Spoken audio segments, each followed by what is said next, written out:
Bonjour, c'est Ursule encore. On est le 15 janvier 2021. Alors, je viens sonner la trompette ce matin encore et je viens proclamer le retour de notre Seigneur Jésus-Christ.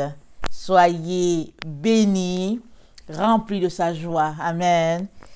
Alors, je viens parler de l'homme de perdition, la réponse de Dieu au désir de ses enfants. Amen. Alors, il a été longtemps annoncé et il est annoncé, amen, dans la Bible. Alors, la Bible, c'est un livre de prophétie, au fait. Et alors, il y a un temps où les choses ont été prophétisées et il y a un temps où elles doivent s'accomplir. Alors, ça fait partie des plans de Dieu. Et nous sommes dans les temps où plusieurs prophéties vont s'accomplir sous nos yeux, vont se réaliser sous nos yeux et aussi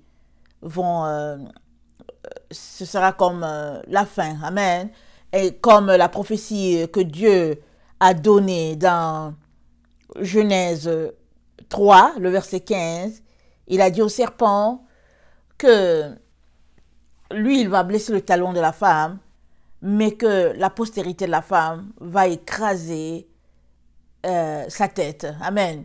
Alors, nous sommes dans les temps où cette prophétie l'a donnée il y a plus de 6000 ans, va se réaliser là, amen, sur cette terre-là, sous les yeux de plusieurs.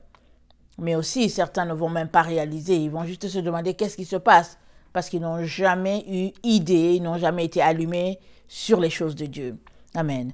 Alors, on va lire 2 Thessaloniciens 2, le verset 1 à 12, on connaît bien ce passage, on en a beaucoup parlé ces derniers temps, hein, parce que l'esprit d'aveuglement, de confusion, d'égarement, amen, bat son plein sur la terre. Alors, si tu ne vois pas qu'il y a un esprit qui balaie, amen, la pensée des gens, alors il y a un problème. Mais ce n'est pas du côté de Dieu, c'est de ton côté. Parce que c'est évident, hein, tout ce qui se passe. On dirait que les gens n'ont plus le contrôle sur leur vie, sur leurs agissements. Parlant des enfants de Dieu, c'est même pire. Parce qu'on peut comprendre que le monde est déchaîné et que bon, c'est pas pourquoi les gens agissent comme ça.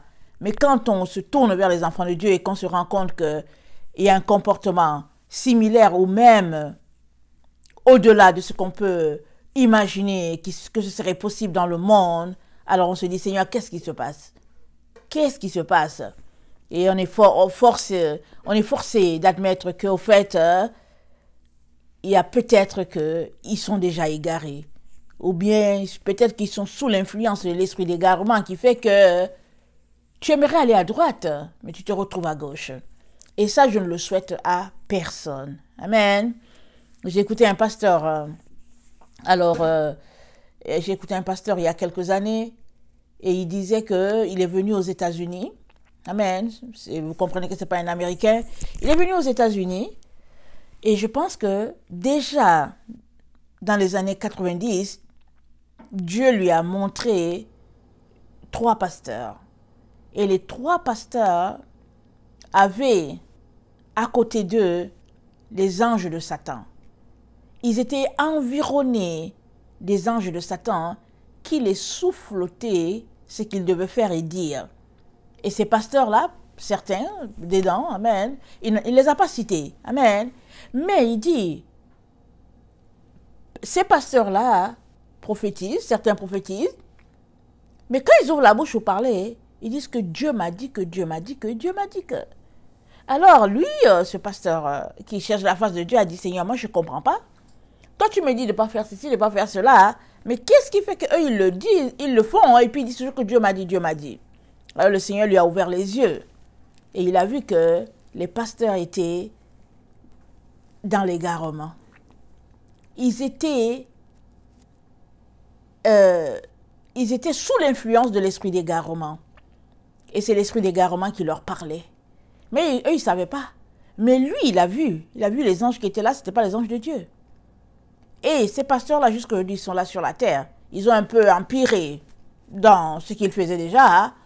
Mais voilà, ils sont là-dedans. Et puis, quand ils ouvrent la bouche, ils disent que Dieu m'a dit que Dieu m'a dit que. Alors, il est très important, quand on a choisi de marcher avec Dieu, il est très important d'y aller jusqu'au bout. Il ne faut pas jouer à cache-cache. Amen. Il ne faut pas jouer à cache-cache. Soit on épouse Dieu avec toutes ses valeurs, ses principes de vie, soit on le rejette. Et puis c'est correct aussi comme ça. Et lui-même, il nous a encouragés. Il a dit que celui qui est injuste soit encore injuste, que celui qui est souillé se souille encore, mais que celui qui pratique la justice se sanctifie encore davantage. Parce qu'il n'y a pas une intercession entre les deux. C'est l'un à droite, l'autre à gauche, ou bien c'est l'un d'un bord et puis l'autre de l'autre. Amen. Il n'y a pas moyen de les assembler. Alors que le Seigneur te donne, toi qui m'écoutes, d'être du bon côté, le côté où se trouve Jésus. Que le Seigneur te donne de ne pas être sous l'influence d'un esprit d'égarement qui te fait croire qu'au fait, tu es dans la vérité alors que finalement, alors que dans le fond, c'est même pas Dieu qui te parle. C'est un démon qui est en train de te parler. Et je vais apporter, je pense, c'est vrai que je ne l'ai pas préparé à l'avance. Amen. C'est vrai que je ne l'ai pas préparé à l'avance. Mais je pense que je vais quand même le retrouver. C'est le roi Sédécia, je pense, qui au fait voulait aller en guerre contre le roi Nebuchadnezzar. Et Dieu lui a dit de ne pas le faire. Mais il insistait, il voulait à tout prix le faire. Alors, Dieu a demandé à des démons, qui est celui-là que j'enverrai? Qui ira pour moi pour tromper le roi? Amen. Et puis, il y a un démon qui est venu. Il a dit, moi, j'irai. Le Seigneur lui a dit, oui, tu iras. Il dit, oui, j'irai. Et il a dit au Seigneur, j'irai, je lui dirai que Dieu a dit ceci, Dieu a dit cela, je vais le tromper. Et Dieu a dit, ok, vas-y faire comme tu as dit. Alors, les prophètes sont venus pour parler, pour prophétiser au roi. Alors, ils ont dit que oui, Dieu dit d'aller contre le roi Nebuchadnezzar et puis que tu vas gagner et puis ta. Alors, l'autre roi qui était là lui dit, parce que c'était deux rois, le roi de Juda et le roi d'Israël. Alors, le roi d'Israël voulait aller contre le roi Nebuchadnezzar. Et le roi de Juda qui était là lui dit, c'est mieux que tu consultes encore l'Éternel. Est-ce qu'il n'y a pas un autre prophète ici quelque part que tu peux consulter? Il lui dit, il y a un autre là, mais ça ne vaut pas la peine parce que tout ce qu'il dit, c'est contraire à ce que les autres disent. Et puis tout ce qu'il dit, c'est contre moi. Ça ne vaut pas la peine. Mais son ami roi lui dit, quand même, appelons-le quand même. Parce que bon, ce serait quand même bien de l'entendre. Alors, le roi Sédécia donc, qui est le roi d'Israël, envoie les gens chercher le prophète Michée. Alors le prophète Michée arrive, le prophète Michée lui dit, en tout cas si tu pars, tu vas mourir. Tu vas mourir au front, et puis bon voilà, et puis voilà ce qui va t'arriver. Et puis le roi Sédécia, je pense qu'il a giflé, ou bien il a frappé le prophète Michée à la bouche. Il lui a dit, depuis quand Dieu t'a parlé? Alors, et puis le prophète Michée lui dit, en tout cas tu verras toi-même. Si tu vas mourir. Alors, ils sont partis en guerre. Il a porté un autre vêtement pour que les gens ne le reconnaissent pas. Il allait s'asseoir dans le char. Et Israël était en train de combattre contre je pense que c'est les Philistins. Ou bien, j'ai parlé du roi Nebuchadnezzar, mais excusez, je ne sais pas si c'est le roi Nebuchadnezzar ou les Philistins.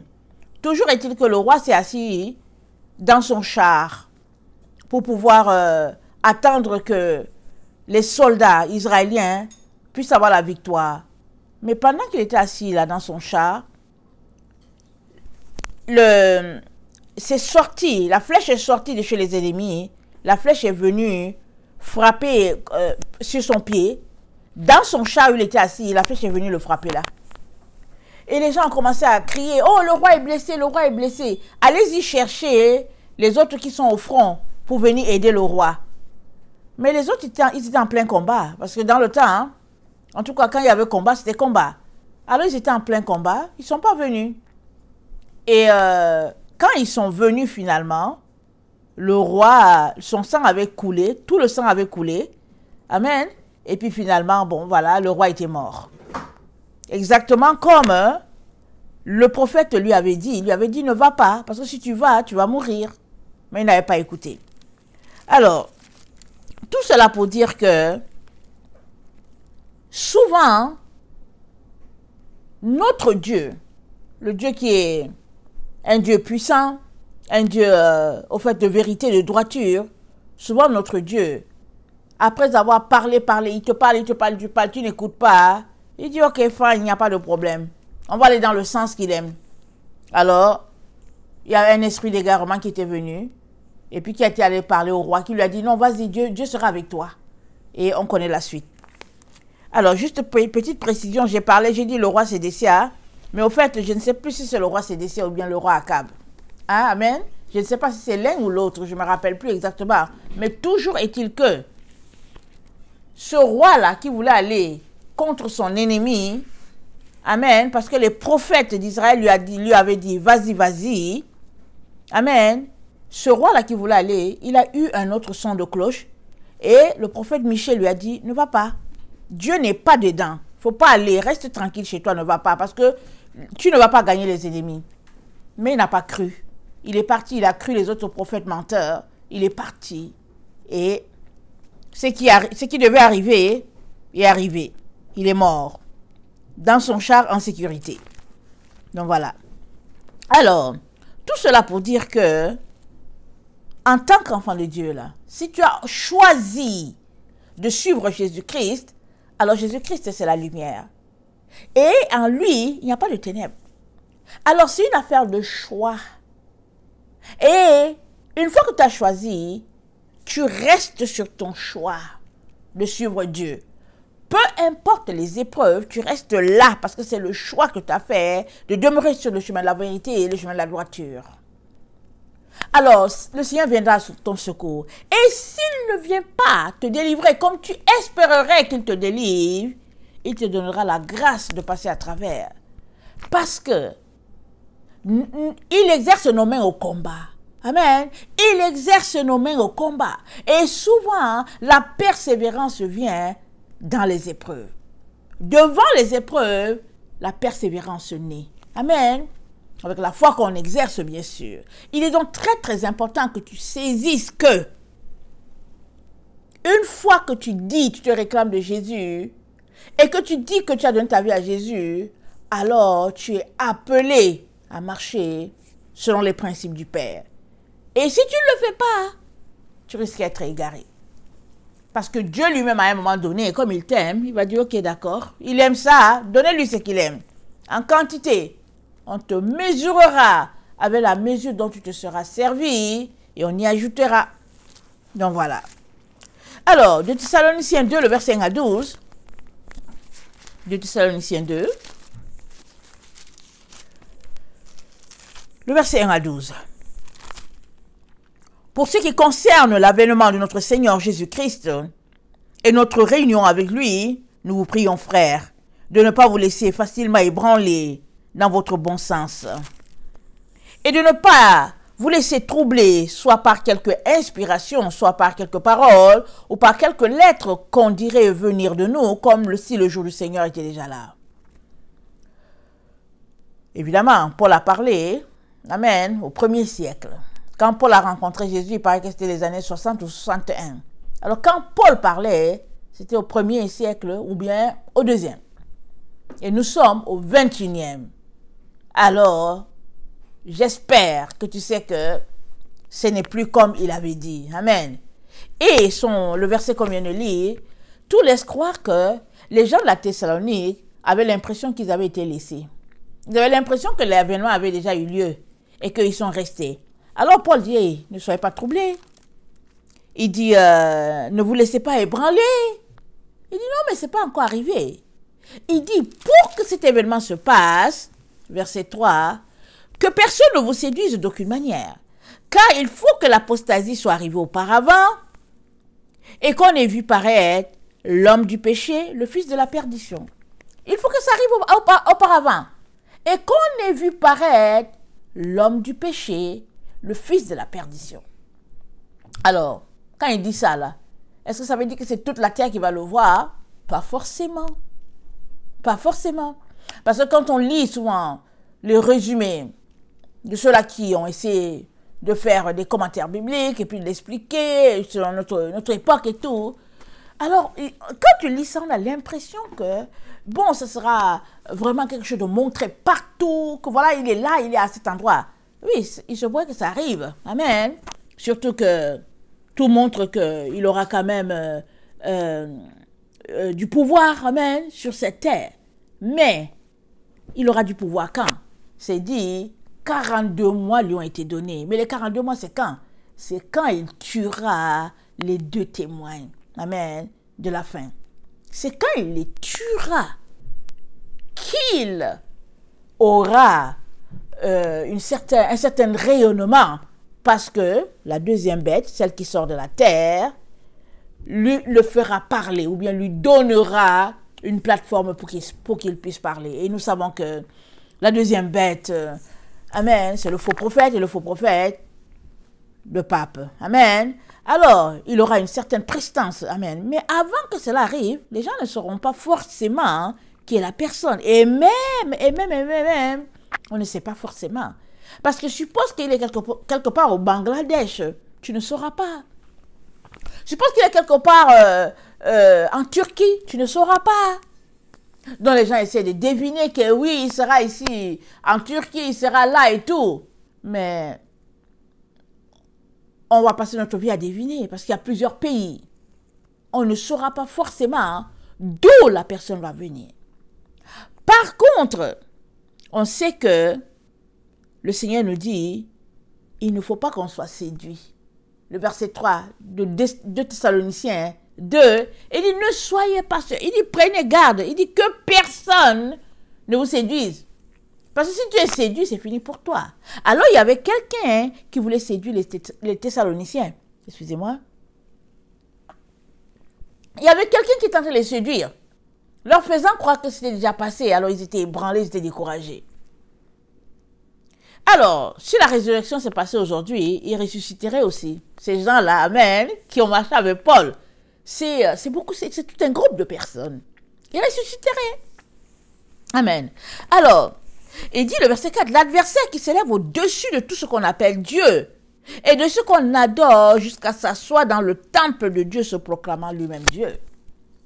Alors, on peut se proclamer Dieu en disant aux gens, hey, je suis Dieu, ici Dieu, ici Dieu. Mais on peut aussi se proclamer Dieu par nos faits et gestes. Amen. On n'ouvre pas la bouche pour dire je suis Dieu, je suis Dieu. Mais on se comporte comme si on est Dieu. On se comporte comme si on est Dieu. Et c'est dit que la bête qui sort de l'abîme, c'est dit que le fils de perdition, amen, il va s'opposer, amen, aux 2 témoins de la fin. Amen. Alors, c'est lui aussi qui est la bête qui sort de l'abîme, qui va les tuer. C'est ça que c'est dit. Alors, il peut, amen, pendant que personne ne sait qui est la personne, il peut s'imposer subtilement aux gens qui le connaissent. Ou bien, il peut s'imposer à l'endroit où il est. Amen. Alors, les gens pensent que c'est le temple à Jérusalem et tout, et que bon, c'est là qu'il va prendre fonction, et puis bon, voilà. Mais moi, je pense que c'est pas là-bas, je vais te dire pourquoi. Ok, Jérusalem, là, ils ont rejeté le Messie. C'est vrai que Jésus vient de là, ils ont rejeté le Messie. Et Jésus a dit, oh, combien j'aurais voulu assembler tes poussins. C'est ça qu'il voulait pour Jérusalem. Jérusalem l'a rejeté. Jésus a dit, je t'abandonne ta maison jusqu'à ce que tu dises, béni soit celui qui vient au nom du Seigneur. On va aller lire. Attendez, est-ce que c'est... Je pense que c'est dans Zacharie, excusez-moi. Je n'ai pas mon texte, mais je vais regarder Zacharie, ok? Dans Zacharie...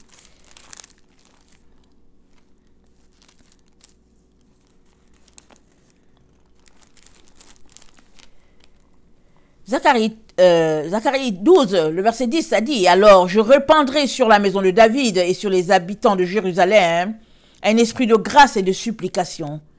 Et ils tourneront les regards vers moi, celui qui l'ont percé. Ils pleureront sur lui comme on pleure sur un fils unique. Ils pleureront amèrement sur lui comme on pleure sur un premier-né. En ce jour-là, le deuil sera grand à Jérusalem. comme le deuil d'Adradrimon dans la vallée de Mégidon. Le pays sera dans le deuil, chaque famille séparément.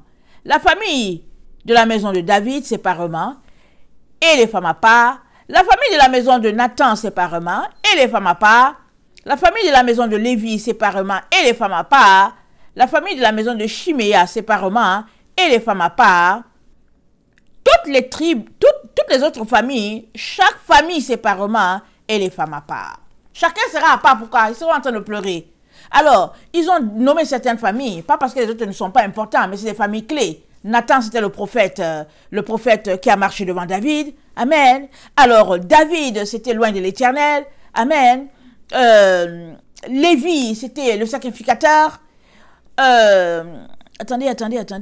C'est le sacrificateur. Chiméé, c'était, je pense, le fils de Saül que David avait réussi à sauver, si j'ai bonne mémoire, si je ne me trompe pas. Amen. Toutes ces familles-là rassemblées, parce qu'elles sont encore là, elles existent, parce que par la grâce de Dieu, même si les sangs sont mélangés depuis les générations, amen, il y a des familles qui se reconnaissent, qui savent qu'ils sont de telles familles. Alors, toutes ces familles-là, chacune va pleurer à part, les hommes d'un groupe, les femmes, ça sera un deuil. Parce que ils auront reconnu qu'au fait, Yeshua, celui-là qui est mort sur la croix, amen, il y a plus de 2000 ans, hein, au fait, c'était le Messie que Dieu leur avait promis. Mais pourquoi à ce moment-là qu'ils vont reconnaître? C'est parce que le fils de perdition, ou bien l'adversaire là, en tout cas, il va faire des siennes sur cette terre. Alors, attendez, je vous dis quelque chose.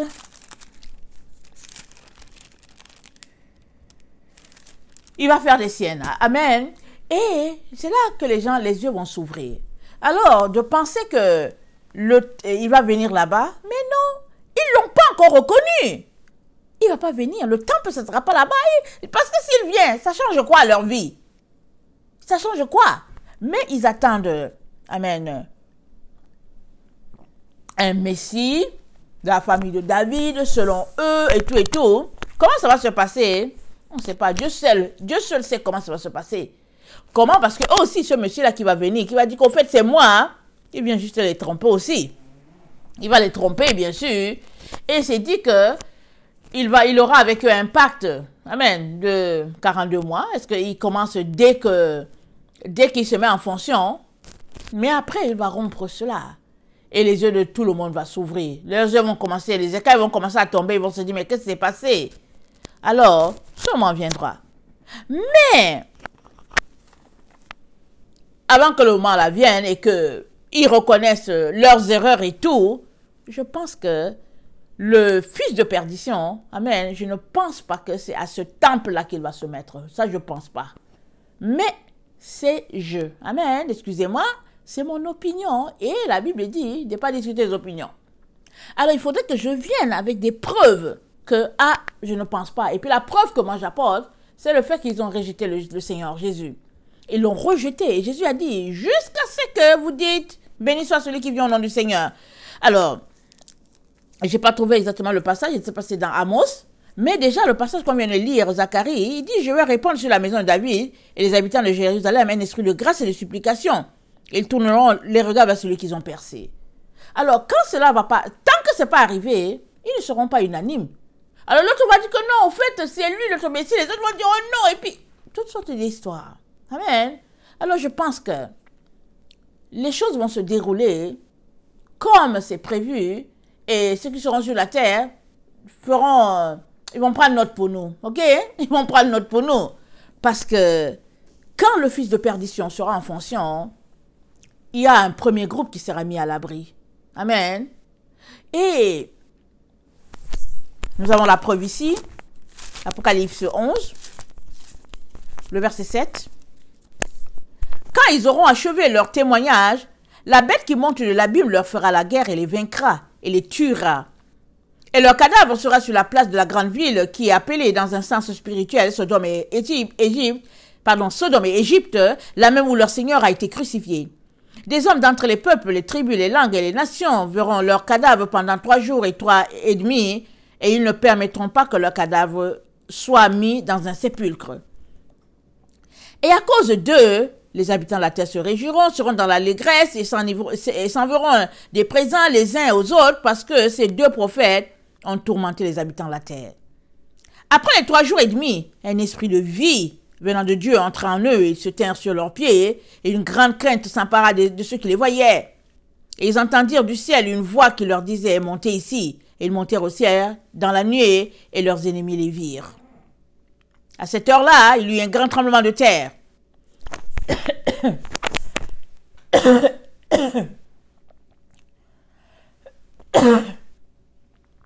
Excusez-moi.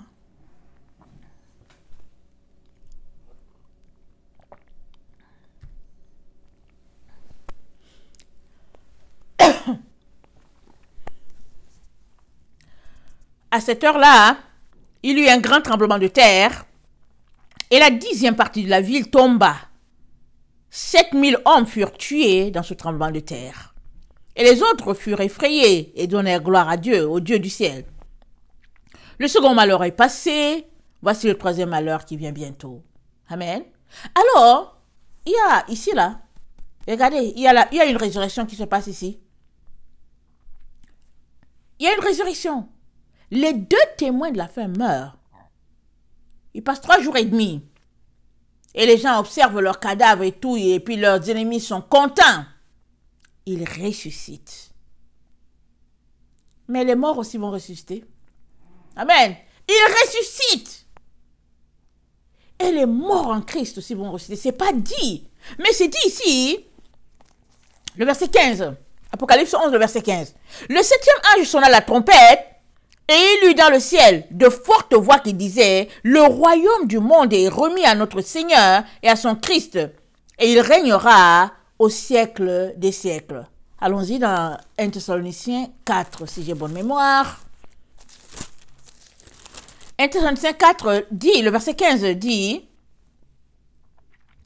Attends, 1 Thessaloniciens 4, le verset 16. « Car le Seigneur lui-même a un signal donné à la voix d'un archange, et au son de la trompette de Dieu descendra du ciel. Et les morts en Christ ressusciteront premièrement. Ensuite, nous les vivants, qui seront restés, nous serons tous ensemble enlevés avec eux sur les nuées, et à la rencontre de notre Seigneur dans les airs. Et ainsi, nous serons toujours avec le Seigneur. Consolez-vous donc les uns les autres par ces paroles. Amen. Alors, il y a une première résurrection qui se passe là. Quand les témoins de la fin meurent, amen, ils ressuscitent. Amen. Alors, est-ce que ce sera séparé? On entend une voix. Amen. Et c'est dit que les 2 témoins à la fin montèrent en direction du trône. C'est ça que c'est dit. C'est montèrent en direction des nuées. C'est dit comme ça. Mais, quand on lit ici 1 Thessaloniciens 17, c'est dit, ensuite nous les vivants, 1 Thessaloniciens 4, le verset 17, ensuite nous les vivants qui seront restés, nous serons tous ensemble enlevés avec eux sur les nuées. Amen. Et nous savons que les nuées, c'est quoi? Les nuées, c'est la gloire de Dieu. Amen. Les nuées, c'est la gloire de Dieu. Bon, souvent, quand les gens parlent, ils disent les nuées, ils parlent des nuages. Amen. C'est comme si c'est les nuages. Je ne sais pas ce que ça sera. Mais une chose est sûre, les nuées, c'est la gloire de Dieu. Parce que quand Israël, rappelez-vous, dans le désert, amen, la nuit, c'était le feu qui entourait Israël. Et puis le jour, c'était les nuées. Quand Israël marchait, tout le monde savait qu'Israël se déplaçait. Parce qu'il y avait un feu, amen, qui les accompagnait, ou bien il y avait des nuées qui étaient avec eux. C'est la présence de Dieu. Alors, nous serons tous enlevés dans les nuées. Mais rappelez-vous, 1 Corinthiens 15. Allons-y dans 1 Corinthiens 15. Je pense que c'est le verset. Ça, c'est quelque chose de très, très important pour toi et moi. Nous devons travailler à ne pas rater ce moment-là. Toi et moi sommes appelés à travailler à ne jamais rater ce moment-là. Parce que nous allons pleurer toutes les larmes de notre corps. Amen. Alors, ça dit ceci. 1 Corinthiens 15, le verset 50. Ce que je dis, frère, c'est que la chair et le sang ne peuvent hériter le royaume de Dieu. Et que la corruption n'hérite pas l'incorruptibilité. Voici, je dis un mystère.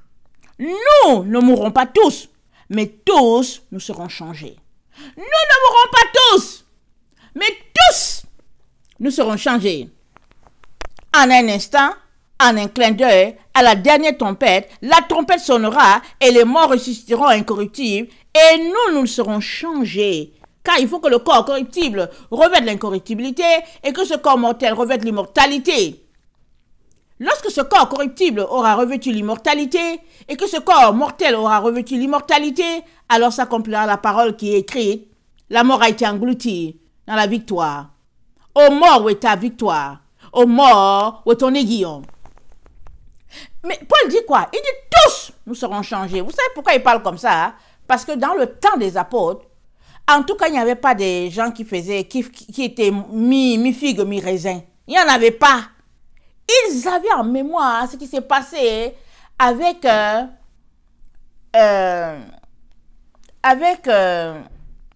vous voyez ce couple-là qui a vendu le terrain et qui est venu.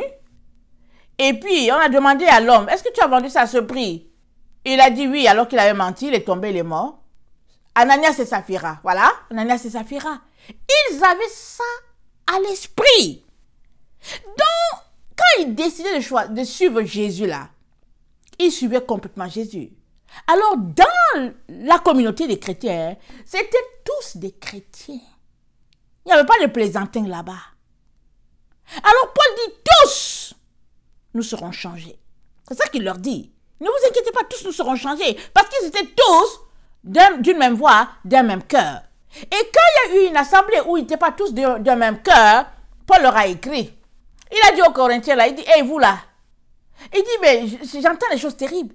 J'entends même qu'au milieu de vous, il y a un qui a la femme de son père. Il dit, mais attends, il dit, ça c'est une abomination. Il dit, c'est terrible. Là, on savait qu'il vivait dans le désordre. Paul dit, mais vous avez été bénis de toutes les bénédictions, tous les dons. Vous avez tous les dons. Mais vous êtes dans un désordre spirituel terrible. Arrêtez-moi ça le plus rapidement. Paul était en prison, hein, il leur écrivait. Là, on avait connaissance qu'il y avait le désordre.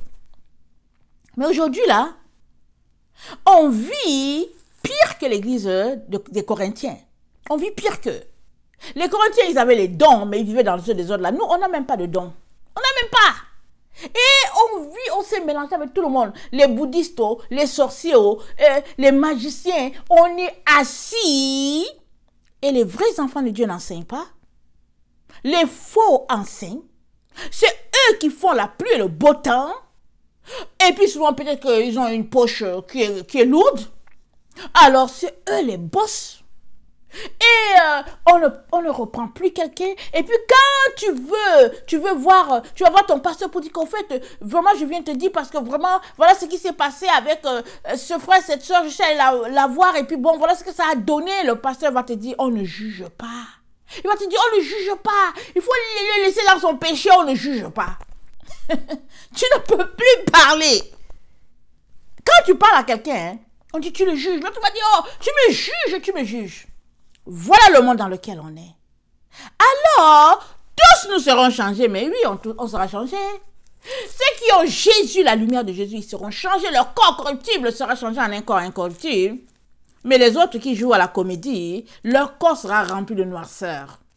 Ils seront remplis de colère, frustration, méchanceté, jalousie, pleurs, toutes sortes d'histoires. Mais écoute cela. Il y en a qui pleureront et ça va changer parce qu'ils vont se repentir pour dire Seigneur, pardonne-moi, je me retrouve avec toi. Amen. Et ils vont subir tout ce qu'ils doivent subir parce que l'homme de perdition, en tout cas, il va leur donner du fil à retordre. Mais il y a d'autres qui ont fait exactement comme l'homme de perdition. Parce que l'homme de perdition, pourquoi est-ce qu'il est révélé là, à ce moment-là, à l'enlèvement? Pourquoi? Il est révélé parce qu'il sera changé en un être agent de Satan, hein, vraiment terriblement. Et les gens vont regarder, vont dire, hein? Mais c'est parce qu'il l'était déjà. Et les gens ne le savaient pas. Apocalypse 6, on va le voir, c'est lui qui est là. L'homme de perdition, il est présenté sous plusieurs formes dans la Bible, mais souvent on ne le sait pas. Ce que je vous dis là, ça c'est le Seigneur qui m'a montré ça. Il m'a dit, prends ta Bible. Il m'a montré.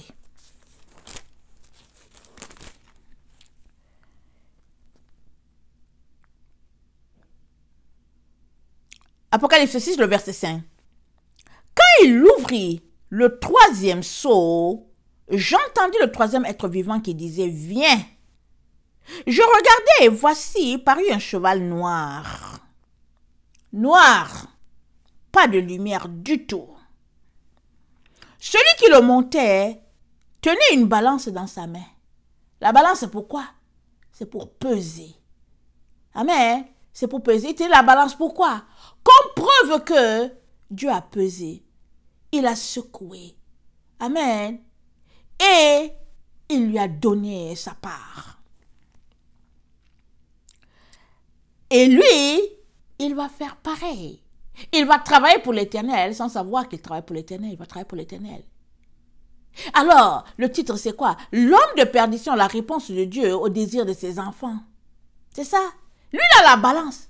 Le Seigneur va l'utiliser pour peser et puis donner la récompense à chacun, à tous ceux-là qui ont refusé de se sanctifier quand Dieu disait de se sanctifier.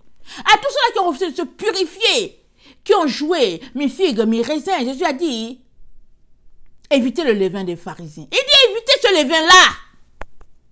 Parce que c'est un levain terrible. Et le levain des pharisiens, c'est quoi? L'hypocrisie.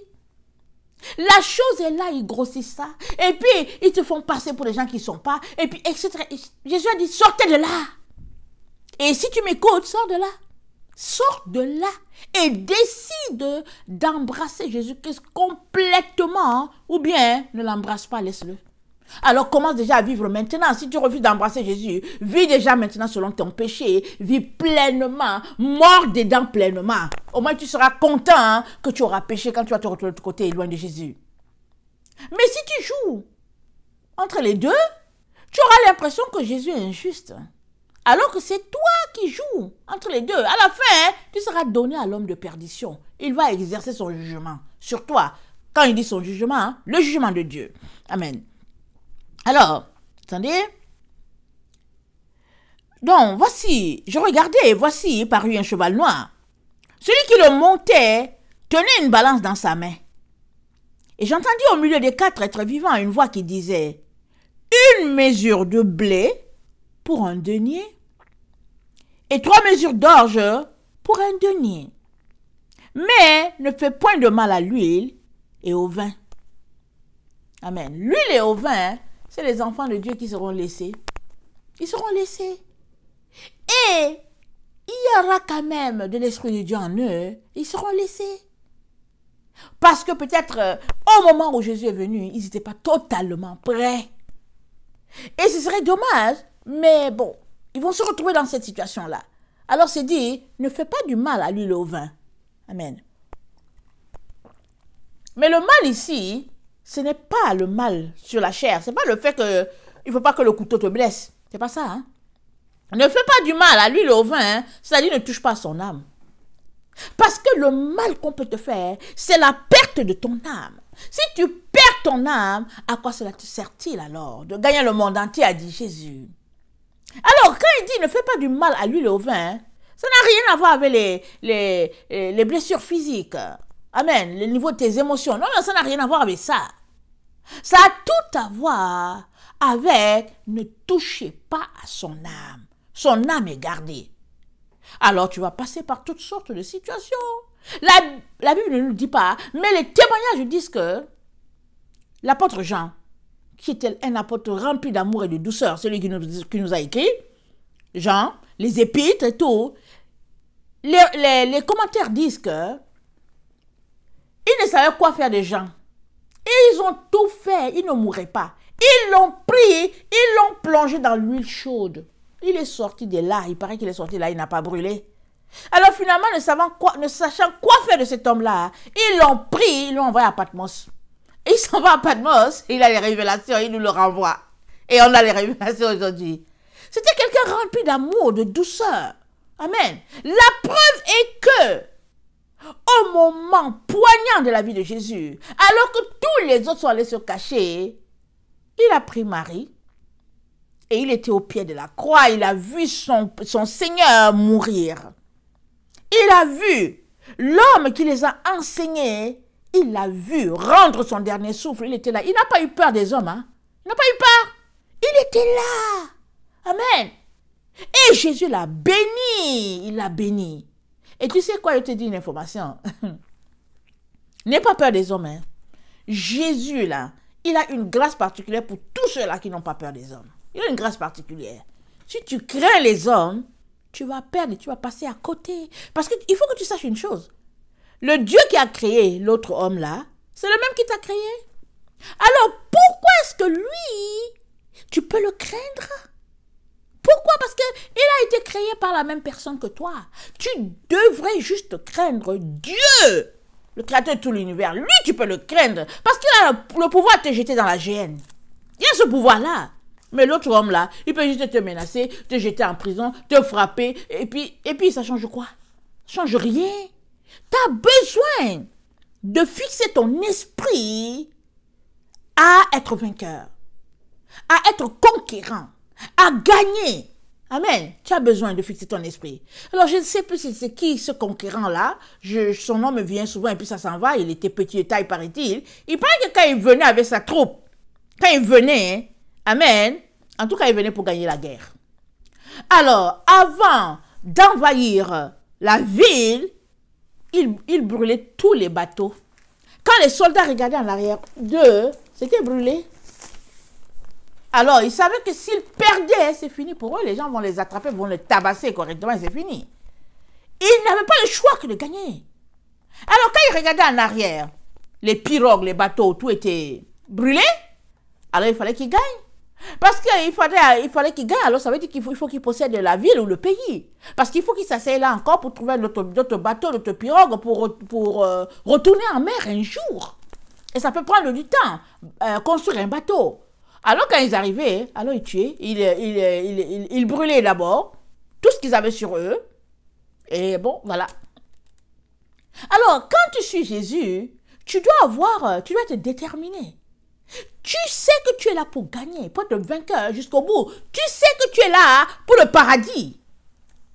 Mais si tu es là parce que le jour où ça t'arrange, oh Jésus est ton amour et tout, et le jour que ça ne t'arrange pas, tu restes là, tu tournes les pouces, tu n'iras pas loin.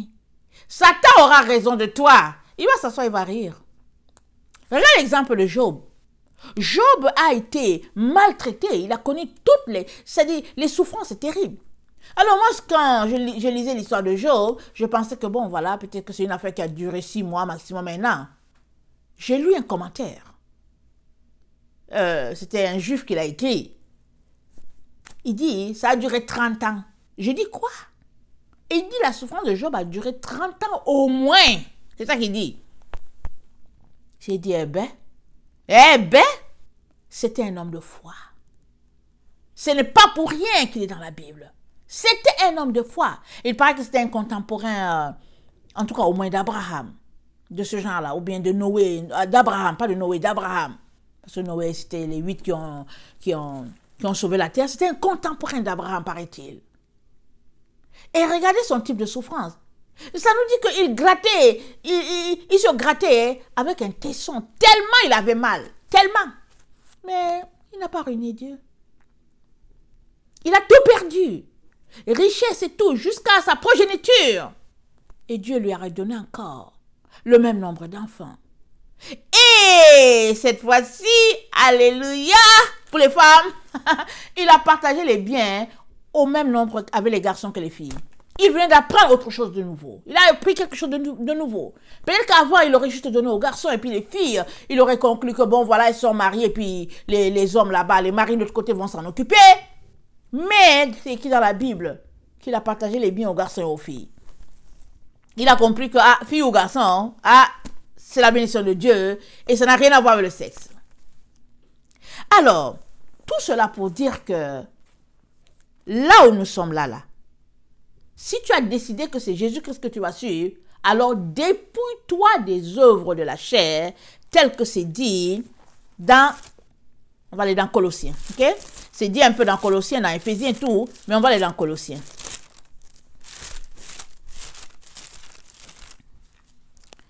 C'est dit,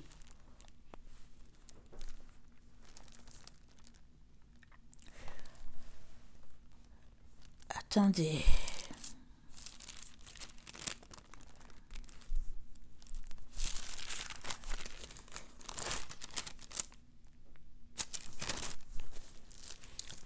Je vais plutôt aller dans celui de Galates, ok?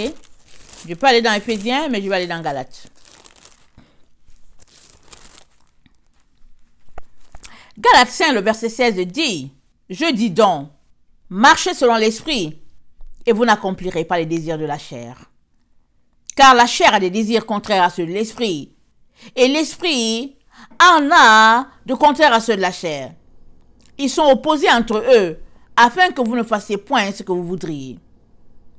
Si vous êtes conduits par l'esprit, vous n'êtes point sous la loi.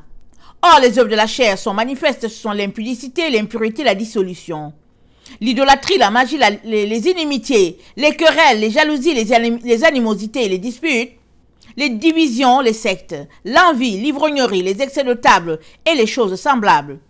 Je vous le dis d'avance, comme je l'ai déjà dit, que ceux qui commettent de telles choses n'hériteront point le royaume de Dieu. Mais le fruit de l'esprit, c'est l'amour, la joie, la paix, la patience, la bonté, la bénignité, la fidélité, la douceur, la tempérance. La loi n'est pas contre ces choses. Ceux qui sont en Jésus-Christ ont crucifié la chair avec ses passions et ses désirs. Si nous vivons par l'esprit, marchons aussi selon l'esprit. Ne cherchons pas une vaine gloire, en nous provoquant les uns les autres, en nous portant envie les uns les autres. Paul appelle ça une vaine gloire. Amen. Et si vous voulez lire le texte que je voulais lire dans Colossiens, vous pouvez aller dans Colossiens 3, le verset 3 à 15. Amen. Mais je voulais vraiment ce texte-là qui fait une séparation claire et nette, parle de la chair et l'esprit. Et si tu veux vraiment te retrouver, avoir un corps transformé, quand Jésus-Christ reviendra, sur le conseil de Paul, Galates 5, le verset 22 à 25, suis son conseil. Il dit, mais les fruits de l'esprit, c'est. Mais avant de te donner les fruits de l'esprit, il te donne tout ce qui n'est pas fruit de l'esprit. Il te les décrit afin que tu t'en éloignes immédiatement. Parce que, regardez, tout péché, c'est comme une tache noire. C'est comme une tache de pourriture. Alors, suppose que tu as une petite tache sur un fruit. Amen. La tache est sur le fruit. Alors, si tu laisses la tache là, petit à petit, la pourriture va envahir tout le fruit. Je suppose que c'est une mandarine ou bien une clémentine, je ne sais pas, un exemple. Ça va envahir petit à petit, le temps que tu te rends compte, en tout cas, suppose si c'est une clémentine, le temps que tu te rends compte, la petite tache verte a envahi toute ta clémentine en l'espace de 2 jours. L'espace de 48 heures, allez, voilà. Et c'est comme ça avec les péchés. Ce sont des taches. Des taches, alors que tu peux enlever tout de suite que c'est là, en demandant pardon, en te repentant. Amen. Sinon, tu peux aussi laisser traîner. Et ça va devenir des tâches indélébiles parce que tu ne pourras plus t'en éloigner. Tu feras de cela partie de toi. Ils vont faire partie de toi. Et si par hasard, le maître venait à ce moment-là, c'en est fait pour toi. C'en est fait pour toi. Il est donc très très important que nous puissions marcher de transformation en transformation, de gloire en gloire, laissant de côté les œuvres de la chair pour pouvoir un jour espérer se retrouver avec notre Seigneur Jésus-Christ. Amen. Alors, j'ai en tête le figuier. Amen. Rappelez-vous, Jésus-Christ passait avec ses disciples et il voulait un fruit. Et c'est dit, je pense que c'est dans Luc, vous allez regarder. Je n'ai pas le passage, mais j'ai l'histoire. Jésus eut faim, il voulait manger un fruit. Et c'est dit, ce n'était pas la saison. Alors si ce n'est pas la saison, pourquoi est-ce que notre Seigneur attendrait un fruit de l'arbre? Ce n'est pas la saison. Amen. Mais, parce que Jésus-Christ est le Créateur, l'arbre là devait s'organiser, parce que l'arbre là, il devait savoir que le Créateur allait passer par là, il devait s'organiser. Et puis l'autre truc aussi, c'est pour dire que Jésus-Christ, il peut venir chercher des fruits chez toi à n'importe quel moment. Ne présume pas que voilà, c'est la saison et il va venir à tel moment. Ne présume pas. Il viendra le jour qu'il décidera. Amen. Et avant la grande récolte, où ce sera le jour où Dieu lui dira, c'est le temps, vas-y chercher ton épouse, amen. En attendant ce grand jour-là, il y a un jour à pointer, je ne sais pas si ça se dit, où Dieu vient sur chaque être humain pour voir s'il a du fruit ou pas. Il y a un jour pour chacun. Alors, est-ce que Jésus-Christ est déjà venu sur toi, comme on peut le dire? Est-ce qu'il est déjà venu voir du fruit? Amen. Est-ce qu'il en a trouvé? Alors, s'il n'est pas encore venu, je prie qu'il trouve du fruit sur toi. Mais s'il ne trouvait pas de fruit, alors, il se pourrait que l'arbre puisse être coupé. Rappelez-vous cette parabole qu'il a donnée. Alors, il est venu pour cueillir, pour prendre des fruits. Il n'y avait pas. Et il voulait abattre l'arbre. Et puis, les serviteurs ont dit, non, maître, attends un peu. On va mettre de l'engrais. Et puis, on va voir si l'année prochaine, ça va produire. Alors, question de dire que Jésus-Christ vient. Il y a un jour à pointer pour chaque personne. Et étant un jour de grâce, étant un Dieu de grâce, il permet, quand il ne trouve pas, c'est pas vrai que s'il vient aujourd'hui qu'il ne trouve pas le fruit, ils vont dire, ok, abattez l'arbre. Non. Il va dire, ok, il n'y a pas de fruit. Attends, ok, on va voir. Parce que cette parabole est vraie. Les serviteurs ont dit, non, attends, on va arroser. Donc, ça veut dire que les anges vont venir booster l'arbre, booster la personne. Amen. D'une manière ou d'une autre. Et Dieu va agir de manière à t'envoyer des prophètes et puis des personnes sur ton chemin pour dire, ok, fais ceci, fais cela et tout ça. Parce que Dieu veut stimuler l'arbre, il veut stimuler la production. Maintenant, si avec tout cela, tout ce qu'il fait, tu restes là, en tout cas impénétrable, peut-être parce que tu te dis, bon, moi j'ai la vérité et puis j'ai l'ai et puis j'ai les fruits, ou bien parce que tu te dis que bon, c'est un peu plus tard et que bon, tu es nonchalant, et puis peu importe les raisons, on a toutes sortes de raisons, souvent c'est la paresse, souvent c'est la nonchalance, souvent c'est vraiment le manque de foi, et puis des doctrines fausses, et souvent c'est parce que tu veux procrastiner, on ne sait pas c'est quoi. Mais, peu importe la raison, tu es appelé à produire du fruit le jour que Jésus-Christ se pointe devant toi. Est-ce que tu en auras? Est-ce que tu auras du fruit?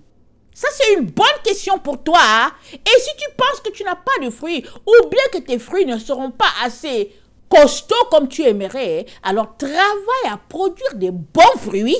Travaille. Au lieu de perdre ton temps sur les réseaux sociaux, perdre ton temps à dormir, perdre ton temps à discuter, je ne sais pas de quoi, lève-toi et embrasse donc toute la doctrine de Jésus. Parce que la véritable doctrine de Jésus, c'est elle qui donne du fruit. Sinon, l'autre, elle donne aussi des fruits. Mais c'est des fruits avariés. C'est des mauvais fruits. Les gens peuvent voir que c'est de bons fruits, mais Dieu sait que le fruit n'est pas bon. La seule manière pour toi d'avoir du bon fruit, c'est d'avoir, amen, le type d'arbre que Dieu veut que tu sois. Et ça, c'est avec la doctrine que Jésus-Christ nous a donnée, d'abord par les prophètes.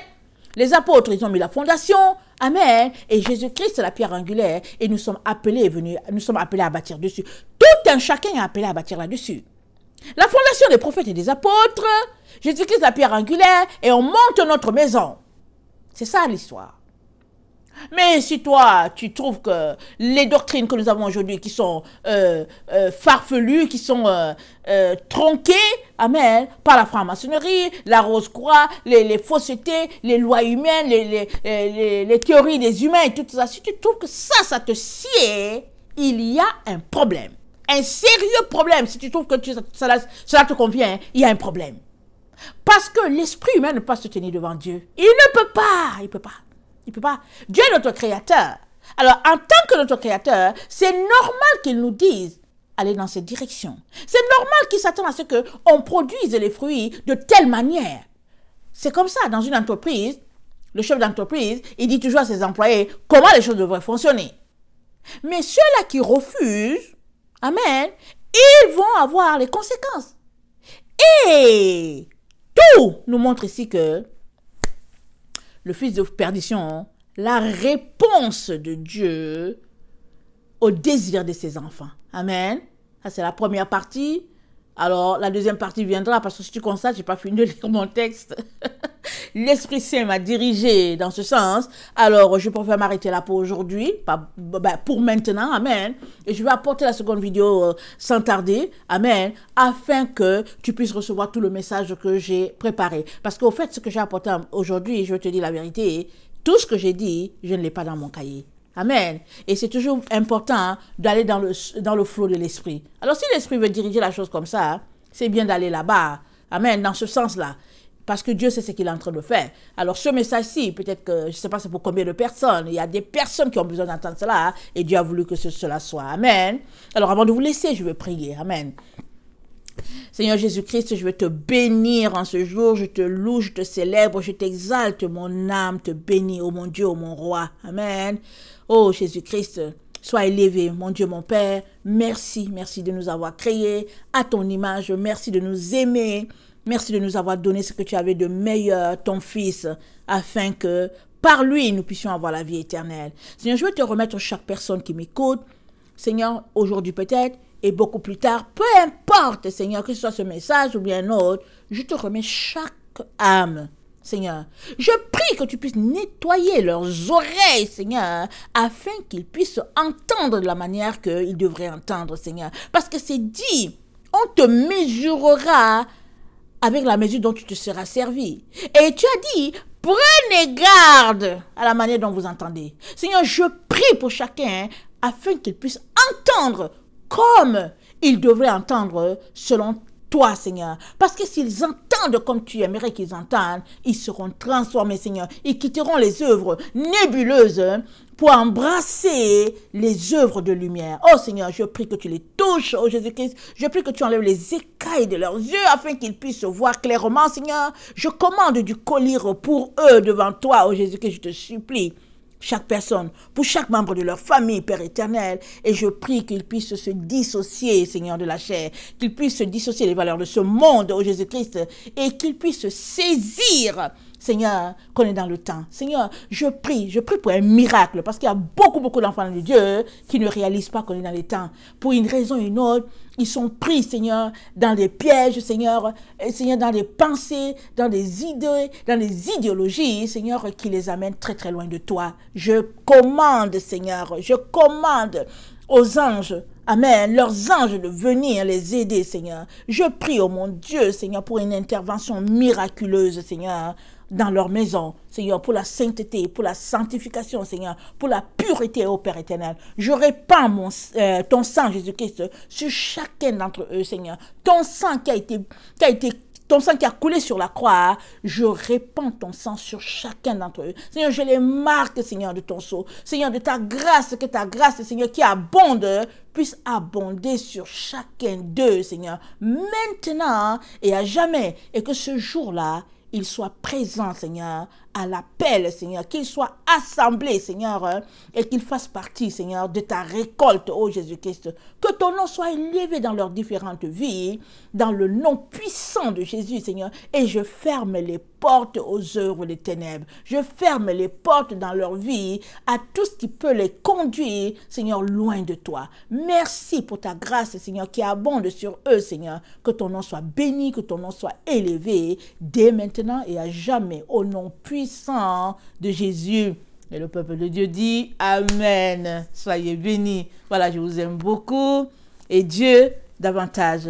Maranatha, Jésus revient. Amen et Amen.